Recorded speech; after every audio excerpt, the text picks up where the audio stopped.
Okay, so this time our focus is about research collaboration and networks. No, research collaboration networks have become essential components of a modern scientific inquiry, a fostering innovation, knowledge sharing, and interdisciplinary problem solving. In an increasingly complex and interconnected world, research question often required expertise from multiple disciplines, institutions, and even other countries. Uh, Collaborative efforts allow researchers to pool resources, share data, and access diverse perspective, leading to more comprehensive and impactful outcomes. And this partnership strengthen the research process by combining strength, no, mitigating weaknesses, and encouraging creative approaches to solving problems.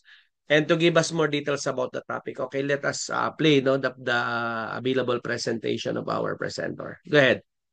All about Chapter 14, Research Collaborations and Networking. So under Chapter 14, there are several topics, which is the building research partnerships, participating in research conferences, collaborative research tools and platforms, and managing multinational and cross-disciplinary teams. So before we start, let us define first what is research collaboration and research networking.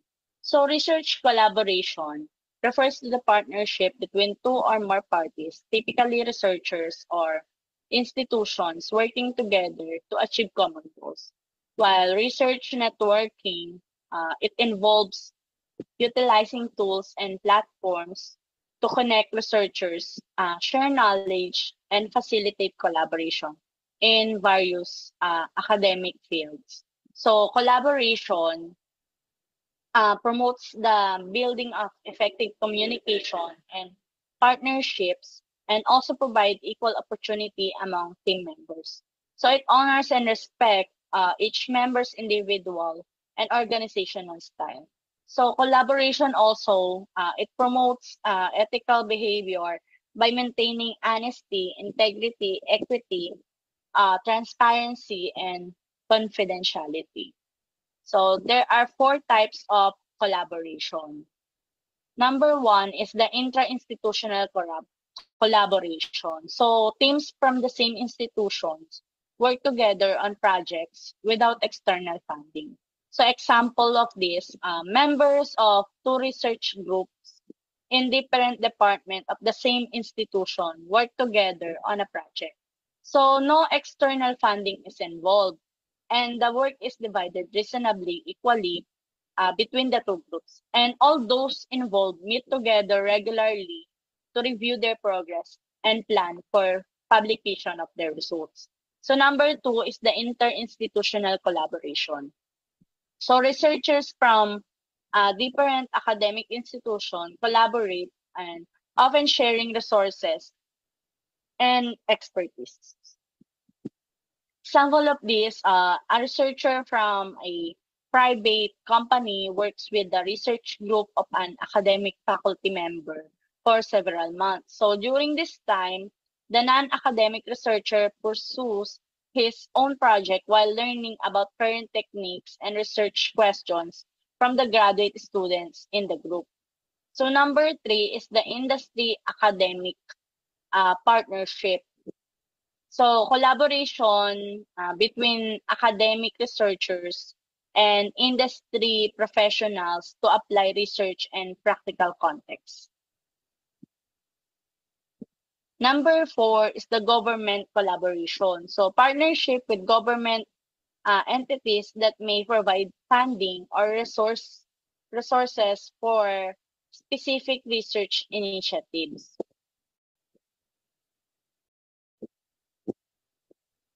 So sample of this, to gain a more global perspective on the public health questions.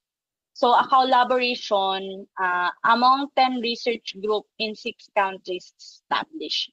All research group independently apply for their own funding. So the collaboration agree that all data collected regarding the question they are studying will be made available to the entire collaborative as soon as the graduate student most directly involved in gathering the data set has completed his or her dissertation. So next, let us, what is the benefits of research collaboration? The benefits of research collaboration, and number one, enhance innovation. So collaborative networks can lead to breakthroughs in research by combining different areas of expertise and fostering creative problem solving. So diverse teams can merge different perspectives and skills, so leading to innovative solutions that may not emerge in isolated environments.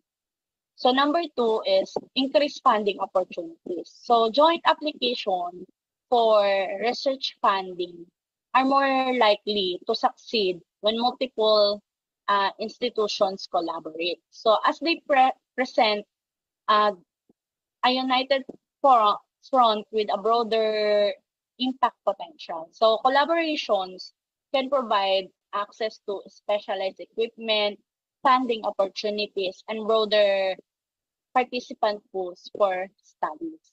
So number three is to improve research output. So studies shows that collaborative research often results in a higher numbers of citations and publications. So particularly when involving international teams. So uh, collaborative efforts often yield higher quality results due to the combination of various expertise and methodology. So the last benefits is the capacity building. So collaborations provide training opportunities for young researchers, enhancing their skills in scientific communication and technology transfer, which are today is crucial for career development.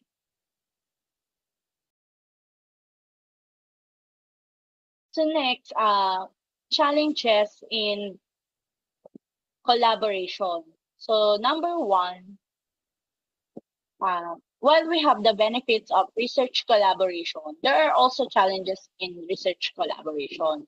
So number one is the miscommunication.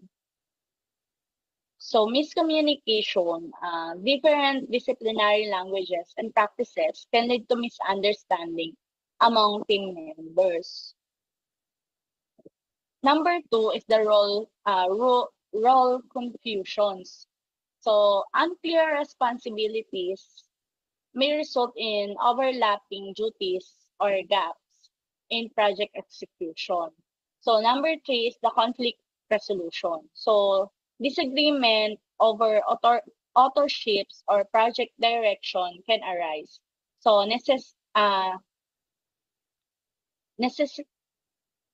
so it should be clear uh, conflict resolution strategies.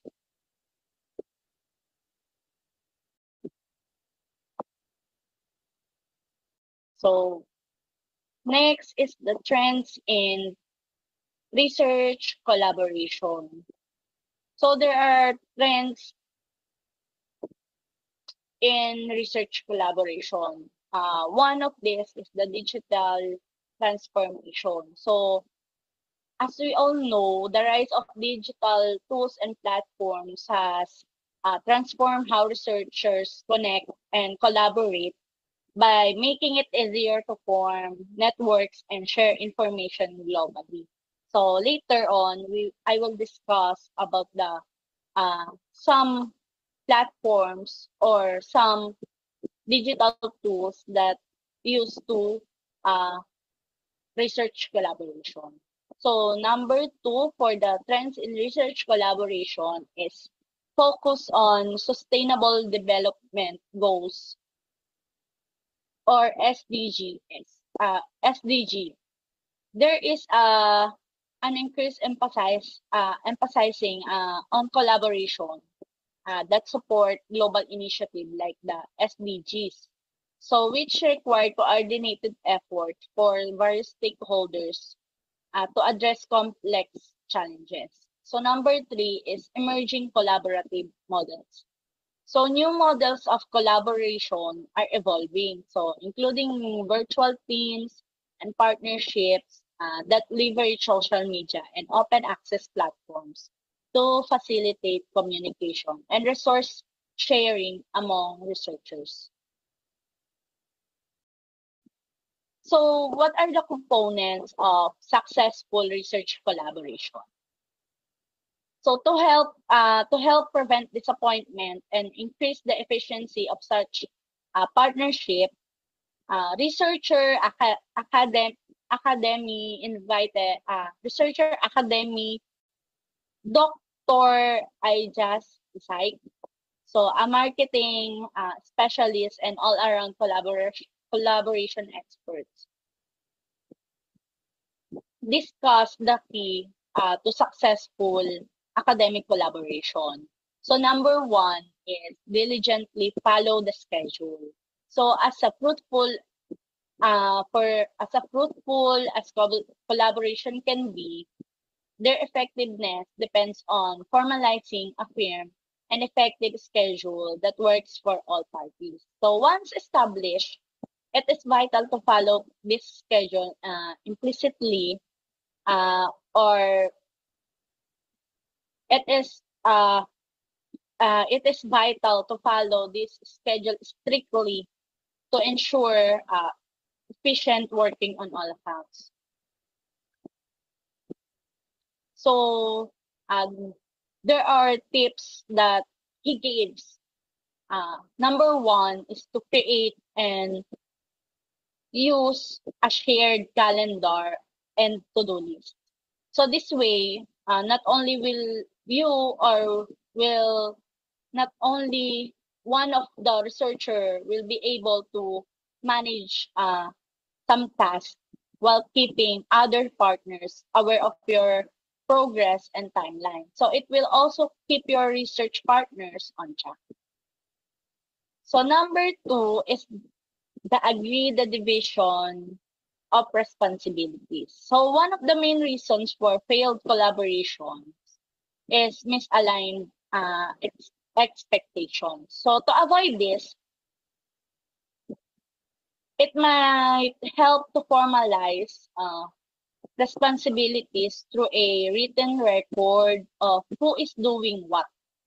So after discussing the expectations and responsibilities informally, you should be write them down like a memorandum of understanding to make sure that all parties are clear on what is expected of them. So number three is to demonstrate a responsible attitude. So the next step to establishing responsibilities is to follow up your own part. So do this by making sure that you are responsive, proactive, and take care of your tasks. So in doing so, you can contribute to an effective collaborative relationship and increase your publication chances. So have regular catch-ups since in-person meetings are too time-consuming and expensive. We can use online tools uh, like Skype, Zoom, or Google Meet to connect virtually. Or why not create a private messaging group? Diba? Number four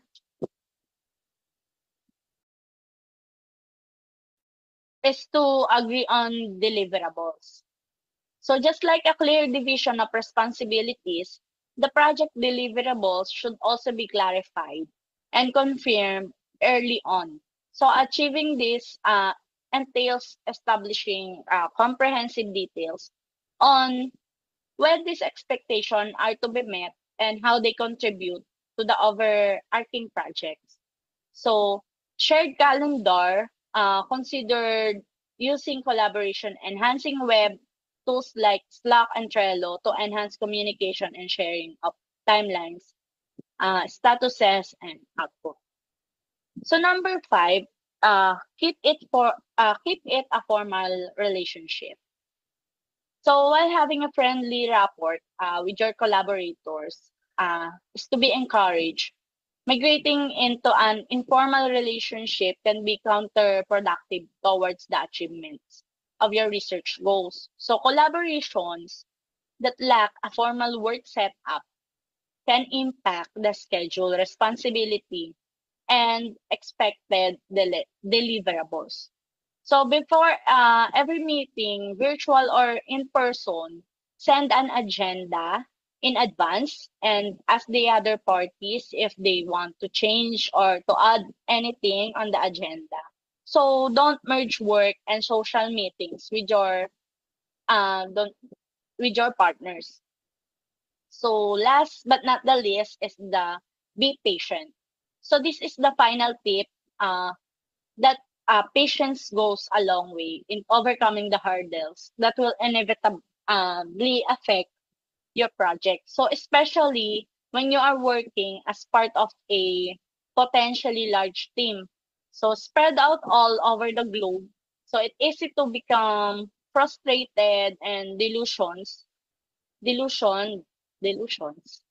So combat this with an open mind and a patient approach to things. So next is the building research partnership. So what are the steps to establish a research partnership? So number one is the idea capture. So begin by refining the research concept and determining what you can offer to potential industry partners. So this includes identifying mutual goals and the value each party brings to the table.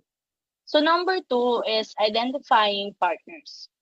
So identifying potential industry or academic partners that align with your research interests. This may involve outreach to organizations that could benefit from your research capabilities. So number three is pitching.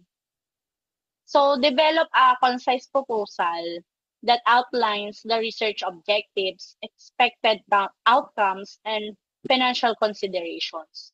So clearly articulate what each party will gain from the partnerships.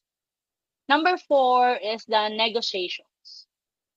So negotiations discuss and agree on critical aspects such as intellectual property rights, budget allocation, risk management, and ethical consideration. So this stage is crucial for aligning expectations and responsibilities. Number five is the formal agreements. So establish formal agreements such as memoranda of understanding or collaborative research agreements that define the scope of work, timelines, and roles of each partner. So these documents help to clarify expectations and facilitate smoother collaboration. So number six is the implementation. So once agreements are signed, initiate the project while maintaining open communication among all parties. So regular updates and feedback mechanisms are vital for addressing challenges as they arise. So last is the evaluation and adaptation. So continuously assess the partnership's effectiveness through regular evaluation. So be prepared to adapt strategies based on feedback from all stakeholders involved in the research. So what are the key considerations for successful partnership? Number one is the mutual commitment. So both parties should have shared commitment to long-term collaboration. So focusing on common goals rather than short-term gains. Next is the communication strategy. So establish clear communication channels to share updates, results, and challenges throughout the partnership. Next is the resource allocation. So it ensures that both parties have the necessary resources, financially resources, financial, human, and infrastructural to support the research activities effectively. Last is the trust building. So foster trusting relationship by being transparent about intentions and expectation, which can significantly enhance collaboration outcome. So by following these structured steps and considerations, a researcher can build robust partnerships that not only advance scientific knowledge but also deliver tangible benefits to all stakeholders involved. So next is participating in research conference. So what are the benefits of participating in research conference? Number one is the networking opportunities. So conferences provide a platform to meet fellow researchers, faculty, and industry leaders. So this networking can lead to mentorship opportunities, collaborations, and professional relationships that are crucial for career development. So number two is presentation experience. So presenting research findings, whether through oral presentation or poster sessions, helps develop communication skills. So it also allows participants to receive constructive feedback from peers and experts in the field, so which can enhance their research quality.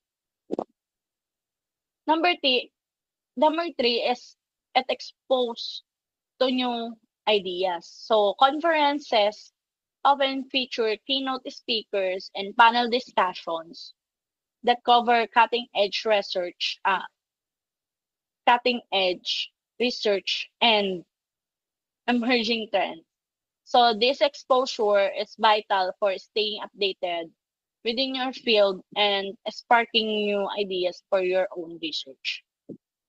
So four is the academic recognitions. So presenting at conferences can significantly bolster a resume or your curriculum vitae, so making candidates more attractive to graduate schools, internships, and job placements. So it demonstrates active engagement in one field of study. So five and the last is the publication opportunities. So many conferences allow participants to publish their findings as part of the conference proceeding. So providing an additional avenue for academic recognition and dissemination of research. So steps to get involved in a research conference.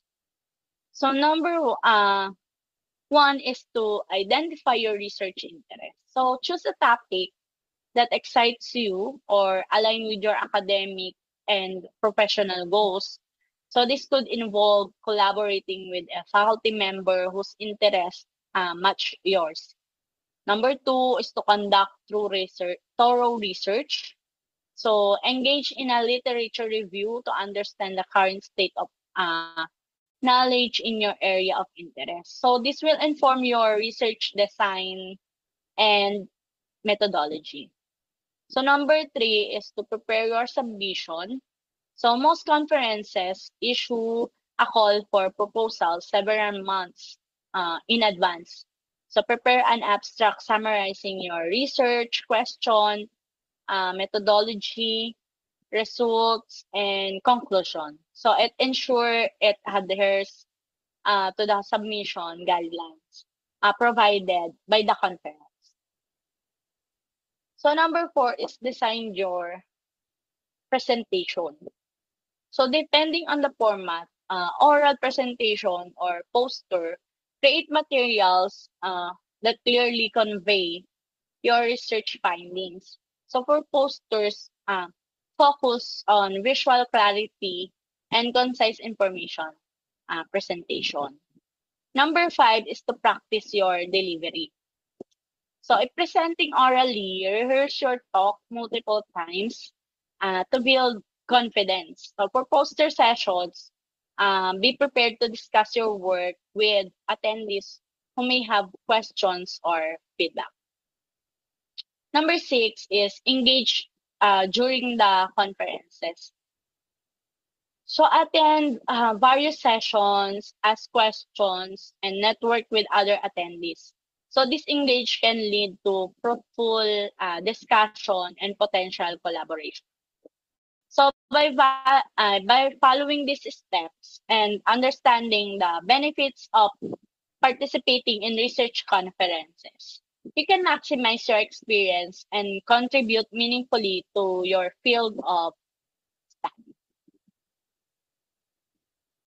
Next slide will be the collaborative uh, tools and platforms.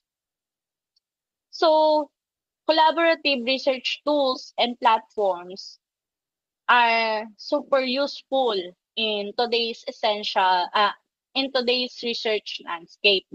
So, allowing teams to work together effectively, regardless of geographical barriers.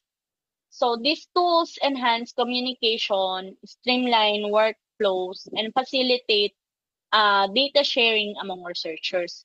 So the key the the key collaborative research tools that uh, often oftenly used is number 1 is Insight 7. So purpose of this Insight 7 is to interview analysis platform for synthesizing qualitative data.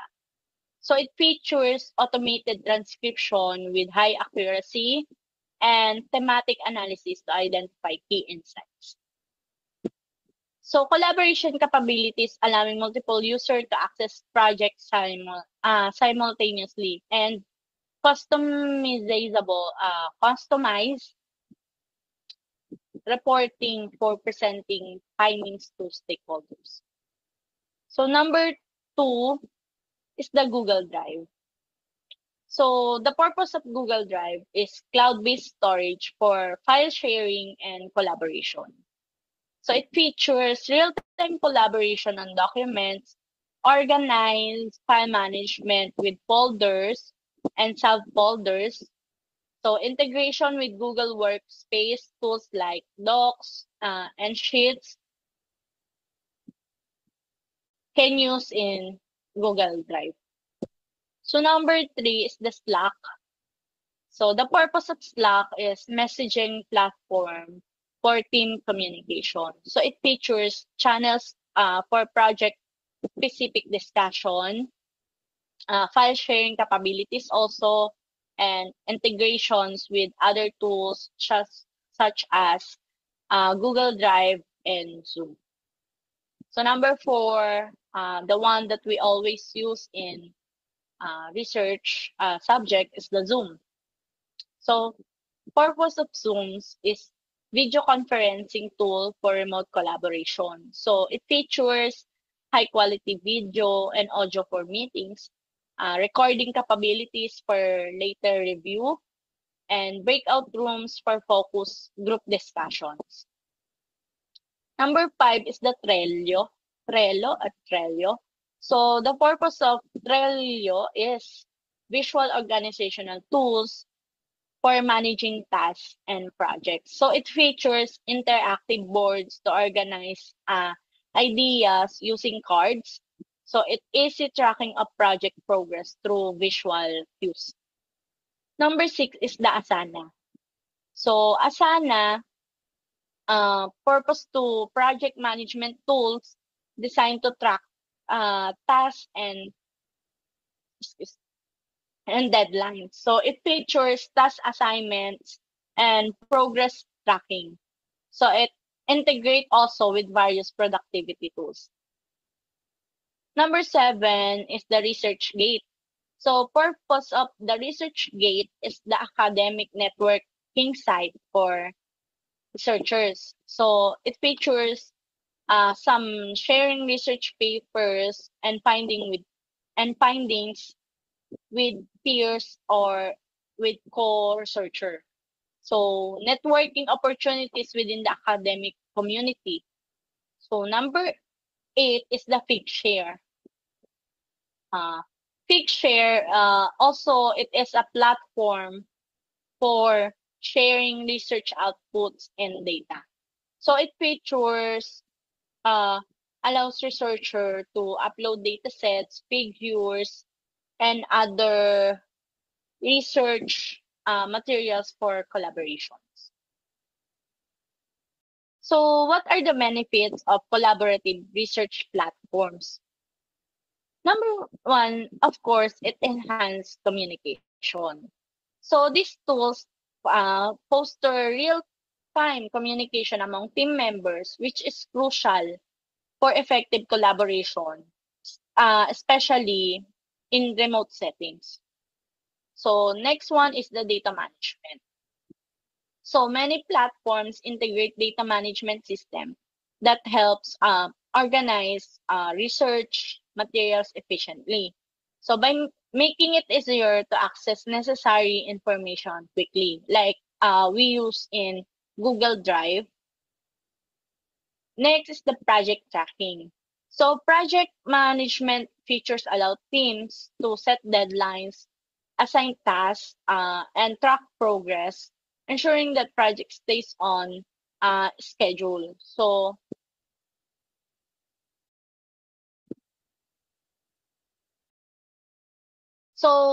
the selecting of collaborative research tools should be tailored to the specific needs of the research team and project goals. So utilizing these platforms can significantly enhance productivity, streamline workflows, and foster a collaborative environment conducive to groundbreaking discoveries. So next is the managing multinational and cross-disciplinary teams. So managing multinational and cross-disciplinary teams involves navigating a complex landscape of cultural differences, communication styles, and collaborative dynamics. So the strategies to managing multinational teams is number one is understanding cultural differences. So cultural awareness. So recognizing and respecting the diverse cultural backgrounds of team members is crucial. So this includes understanding varying norms, values, communication styles, and attitudes towards hierarchy. So by fostering a culture of inclusivity, managers can create an environment where all team members feel valued and respected.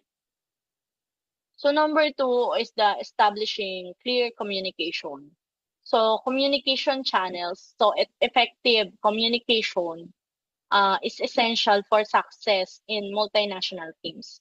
So managers or researchers should establish clear channels for dialogue and encourage open discussion. So utilizing various communication tools can help accommodate different time zones and language preferences, ensuring that all team members can engage meaningfully.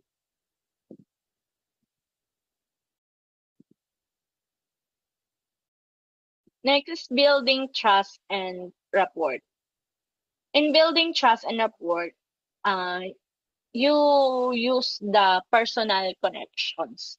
So investing time in getting to know team members personally can significantly enhance trust and collaborations. So understanding their backgrounds, interests, and motivations foster a supportive work environment. So next is the conflict resolution. We use the proactive management. So conflicts are very inevitable, or you cannot hindi mo siya maiiwasan. So in diverse teams can be addressed by promoting open dialogue and active listening. So managers should facilitate constructive conversations so that respect different viewpoints on conflict resolutions. So number 5 is the embracing diversity. So leveraging strength. So diverse team brings unique perspective that can lead to innovative solutions. So encouraging team members to share their insights can enhance creativity and problem solving capabilities. So last is providing cultural sensitivity training. So implementing cultural sensitivity training equips team members with the skills necessary to navigate cultural differences effectively.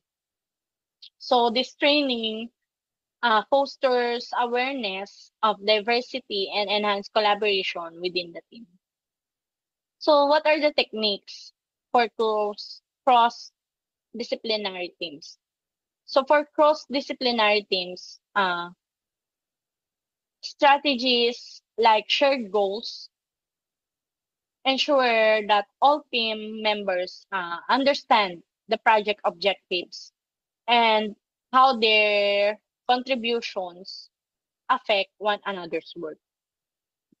So another one is encouraging collaboration. So manager must actively promote teamwork by emphasizing the importance of collaborations over individual work. So breaking down um, problems that may exist between disciplines. So last one is the regular updates. So keep the team informed about progress and challenges throughout the project to maintain engagement and focus on collective goals. So by implementing these strategies, um, researchers can effectively lead multinational and cross-disciplinary teams, fostering an environment where diversity is celebrated as a strength, ultimately leading to enhanced performance and innovation. And that's all of my report. Thank you. Okay, again, one of the key benefits of research collaboration is research optimization because joint projects often have access to larger funding pools, better equipment, and more extensive data sets than individual researchers working alone. The institutions may contribute unique tools or environments. For instance, a university with advanced laboratory facilities may collaborate with a community-based organizations that has access to relevant field population. And this kind of synergy not only reduces redundancy but also increases the efficiency and quality of research output. Interdisciplinary collaboration is a growing trend no in academic and applied research. Let's say for example in our it's school no collaboration of IT and business research, collaboration of IT and allied health research, collaboration of library guidance, library research department and IT, no? So that is interdisciplinary collaborations, no? Let's say for example, another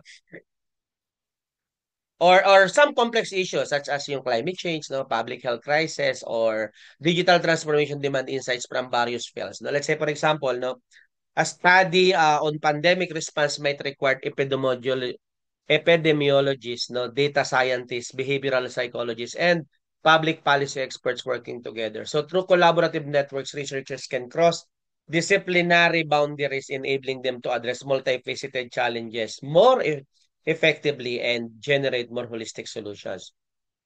Whether you like it or not, though, technology plays a vital role in facilitating research collaboration in networks.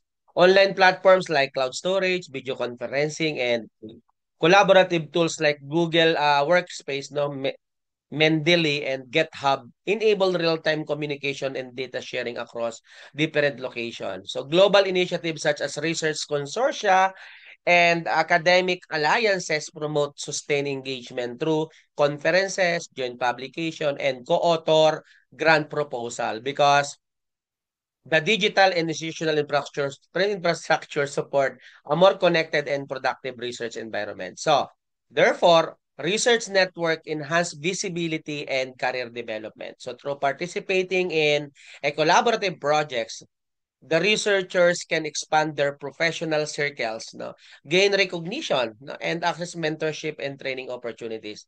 Our young scholars, no, especially benefit from being part of a well-established research networks where they can co-author publication and receive constructive feedback.